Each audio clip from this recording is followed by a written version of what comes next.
netradiodogs.com. Rick Dollar, and we are live on location in the big town of Marion, Virginia at the General Francis Marion Inn Hotel. We're going to be doing a lot of interviews from this location from now on, so be sure to tune in. Tonight I've got Mr. Mark Brine. Mark, how are you? Wonderful, Rick. Thanks for having me. Honored to sit down and talk to you. Big fan of what you do. So how are things going for you, sir? Doing all right, you know, just banging away. It's a never-ending, you know, thing. It is going, you know, you keep trying.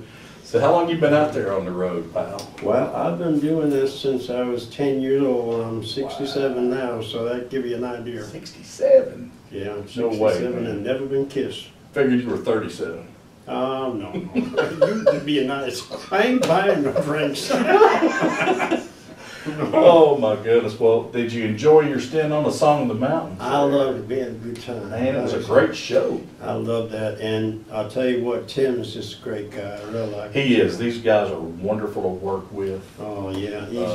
He had a good crew. Yeah, he does. Real, you know, and, you know, the folks that work at the Lincoln, you know, just really helpful and all that, you know. Very professional. We've been very happy to work with these guys, and hopefully in the future we'll be doing more with them. Yeah. And just give us a brief overview of what you got going right now and where you think you're going to be headed in the next little bit. Well, hopefully not to the grave too soon, but I don't know.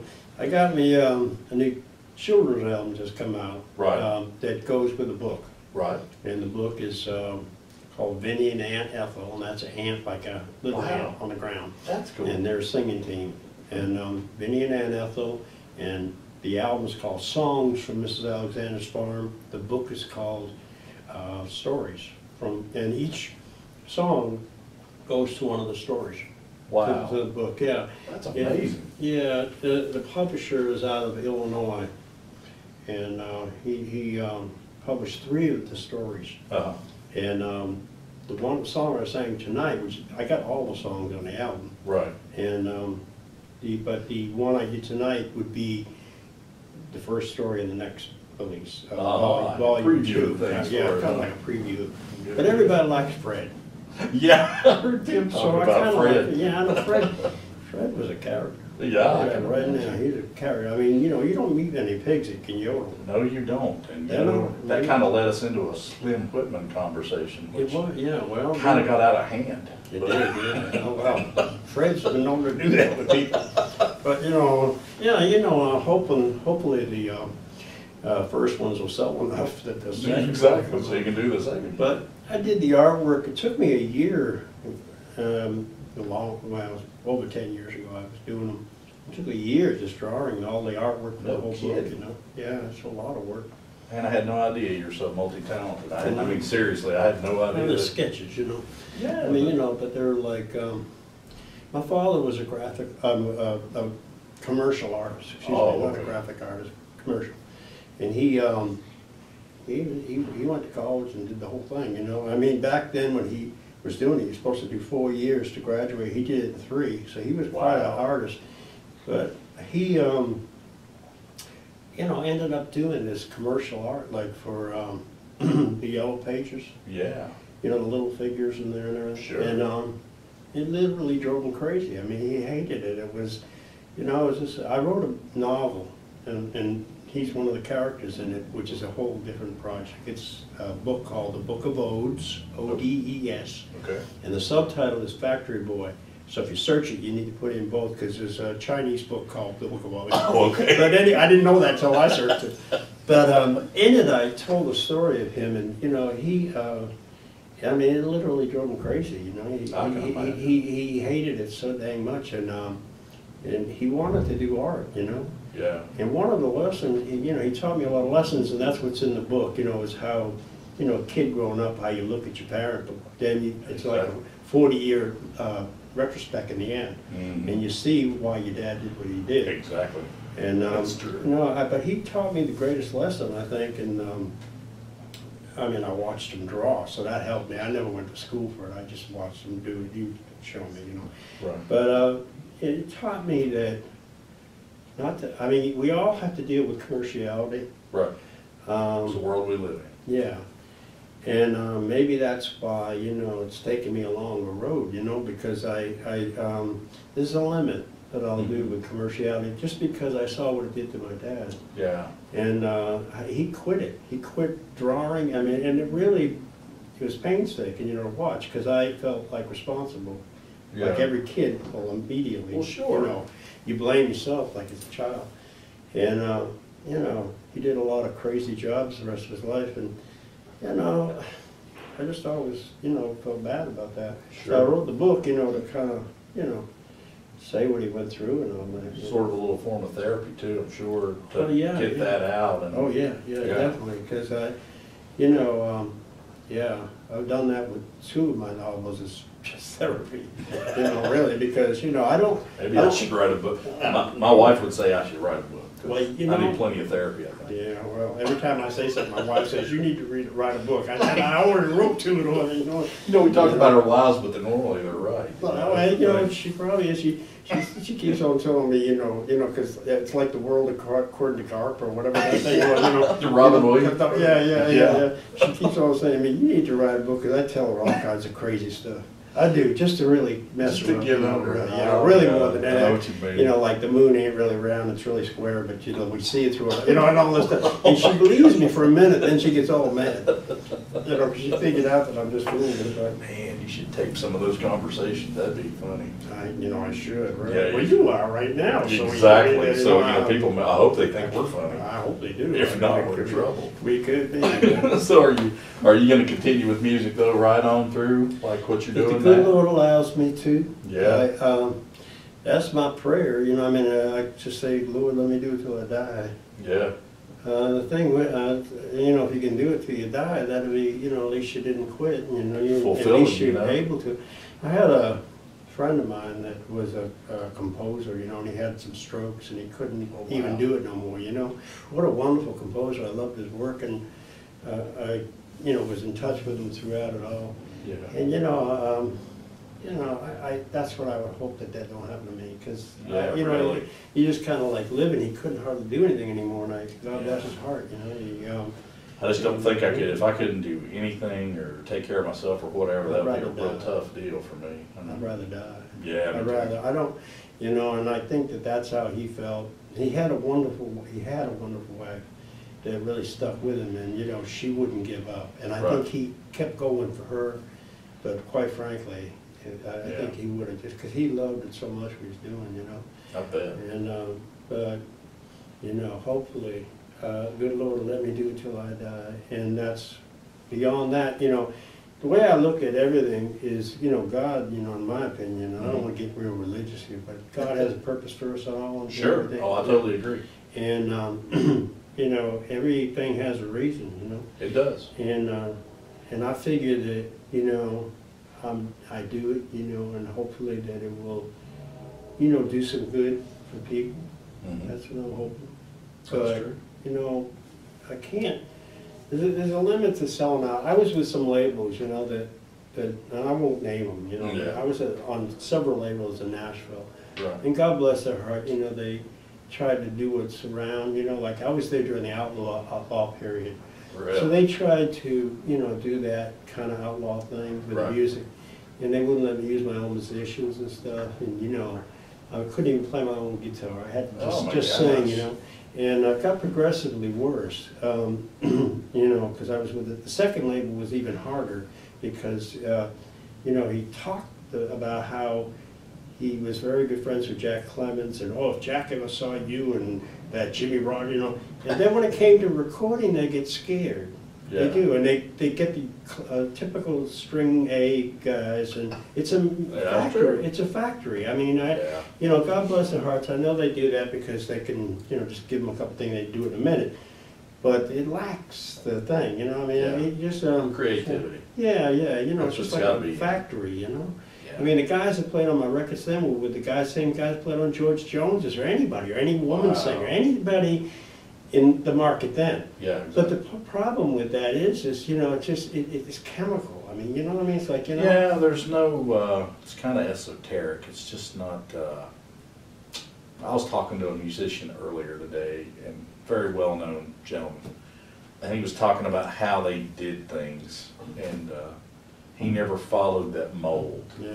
That they would all just sit in a circle, Right. so they could see what each other was doing and they could hear each other. Right. And it made a huge difference, Yeah. you know, and it was always the same guys. So that makes a difference too, you know. Well, you know, I understand their logic. There's Sure, a oh, lot I of, do too, lot of money totally. involved in that. I and mean, they it's a don't wanna- business, you know. Yeah, and you know, like, you don't want to gamble big, but see, the sad part about life is that if you don't, the less you gamble, Mm-hmm. the less the take is when it Yeah, happens. that's true. So, you know, I mean, the guys like, but you know, even when Hank was there, you know, they studio musicians. I mean, Oh, yeah. Hank had to put his foot down and say, look at these guys, I live with them. I need some And, you good know, you guys. gotta let me use the Drifting Cowboys, but That's the right. early records were not the Drifting Cowboys, I No. mean, you know? And they've been doing that all kind of long time, you know, but I fortunately left there after a while, and I moved up to Baltimore area where my wife is from. Right.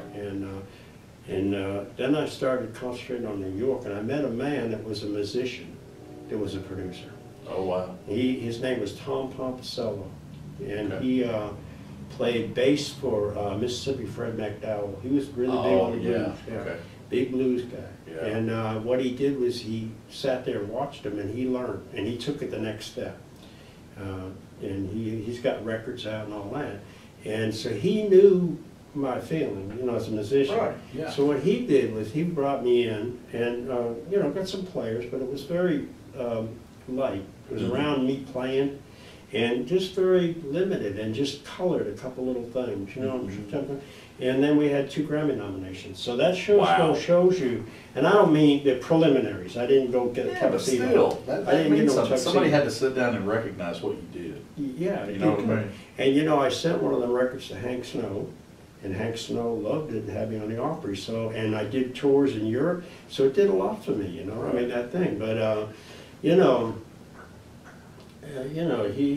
died in 1999. You know, suddenly. You know, he's like 50 years old and just died suddenly. And since that time, you're back to base one. You know, got you. so I've been slowly working, but it takes a long time. You really. It does. You know, there's no artist is an island, as they say. You No, know, that's you've so got true. to have I mean, the Beatles had good management. They had people. You know, I mean, you can't Exactly. do that on your own. No, you can't. You know, you'd like to do it, and I've had to do it the best I can because Yeah. I haven't worked with any particular people. You know, I had the reason being because like when I was looking for the guy in New York, Mhm. I was sending a lot of tapes, and my wife said to me, I didn't have the machinery, so I Right. was putting a cassette player up to a record player and sending them. Yeah. She said to me, hon, you're just making a fool of yourself sending that like that, you know. And I told her, I said, I've had 2 producers.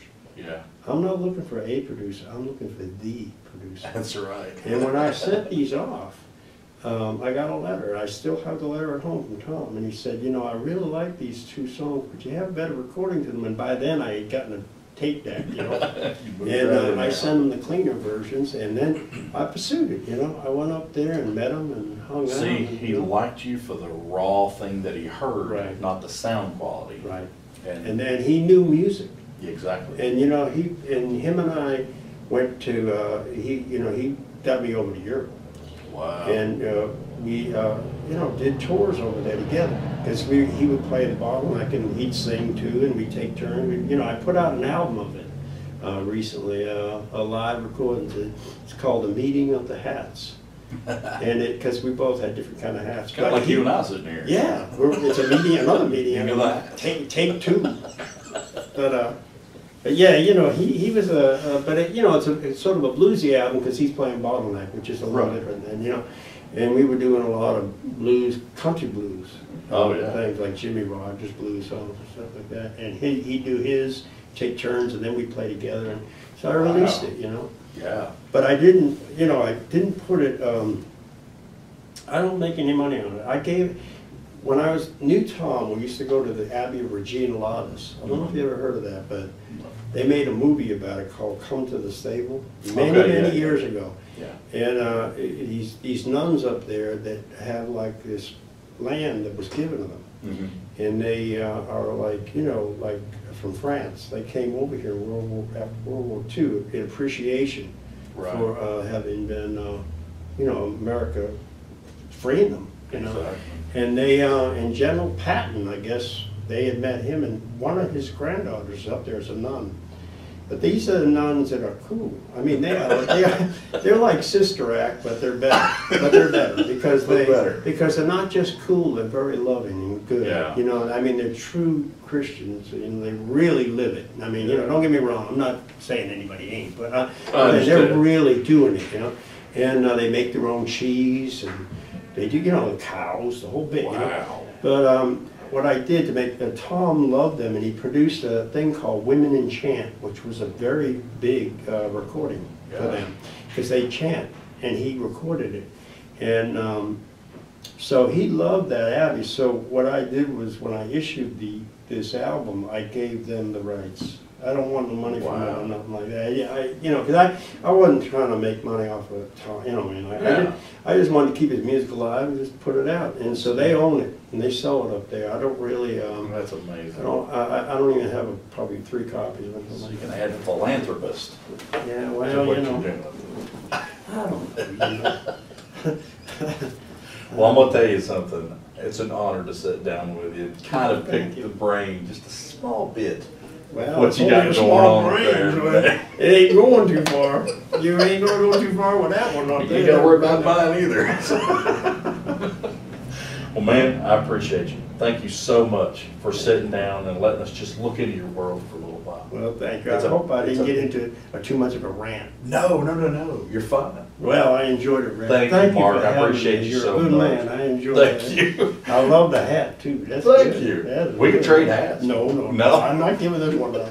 This one cost me 400 smackaroos. Well, this one's a lot less than that. I'll say that. Rick Dollar with NetRadioDogs.com, and we are live with Mr. Mark Brine.